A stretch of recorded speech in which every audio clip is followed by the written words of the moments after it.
Himas Rehas ang nakatalang top 7 most wanted person provincial level matapos itong madakip sa kasong frustrated murder sa Cotabato City. Patrolwoman Maricris Algabre, ibalita mo.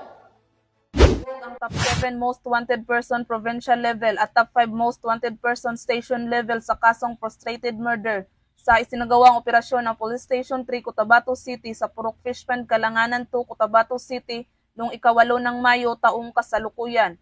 Kinilala ni Police Captain Rostan P. Dianyo, Station Commander ng Police Station 3 Cotabato City Police Office, ang suspect na si alias Istong, 34 anyos, may asawa na residente ng nasabing lugar.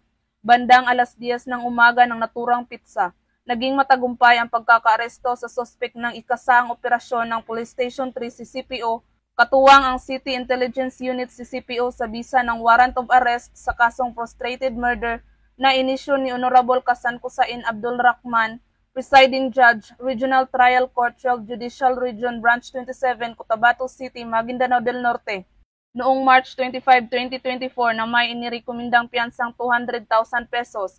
Mahaharap ang naarestong suspect sa kasong frustrated murder kapag napatunayang nagkasala ito at kasalukuyang nasa kustodiya ng Police Station 3 Cotabato City Police Office para sa dokumentasyon at tamang disposisyon.